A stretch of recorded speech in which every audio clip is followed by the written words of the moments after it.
पुढली बातमी, आरक्षणासाठी आदिवासी समाज आता एकवटणार आहे। उद्या दुपारी नरहरी झिरवाळांच्या अध्यक्षतेखाली मुंबईमध्ये महत्त्वपूर्ण बैठक होतीये।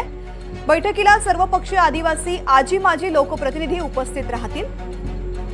धनगरांना आदिवासींमधून आरक्षण दिल्यास सरकारला आदिवासी समाज धडा शिकवणार, आमदार हिरामण खोसकर यांनी आधीच इशारा दिलाय। 15 आमदार राष्ट्रपती मॅडमला भेटायला गेलो, त्यांच्याकडे सुद्धा आम्ही त्या ठिकाणी व्यथा मांडल्या। त्यांनी सांगितलं की हे कुठल्याही राज्याला तसे अधिकार आहे, घटना बदलायचा अधिकार नाही, पण ती शिफारस करताय, ती चुकीची करताय, यांचा ठाप आरोप आहे। परंतु आता उद्या काही जे निर्णय घडल, पण मी सगळ्या आमदारांना विनंती करणार आहे की जर असं काही घडलं, जर लोक नावं ठेवतील, पण सगळे राजीनामे तोंडावर फेकून मारा, त्यांच्या तिकडे द्या। आपल्या समाजावर काही समाजाचा आम्हाला त्या ठिकाणी गैर करणार नाही।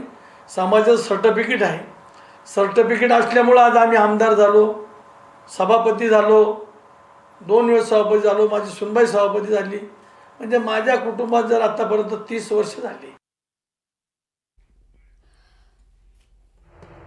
तर आदिवासी समाजाच्या आरक्षणासंदर्भात प्रमुख मागण्या काय आहेत जाणून घेऊयात। धनगर आणि धनगड एकच आहेत असं आदिवासींचं म्हणणं आहे। सरकारनं धनगर आणि धनगड भूमिका स्पष्ट करावी असं आदिवासींची मागणी आहे। आमच्यामधून आरक्षण देऊ नये असं धनगर आदिवासींचं म्हणणं आहे। धनगर आरक्षण आमच्यामधून दिलं जाऊ नये असं त्यांचं म्हणणं आहे। आदिवासी योजनेचा निधी सध्या मुबलक मिळत नाही अशी ही तक्रार आहे।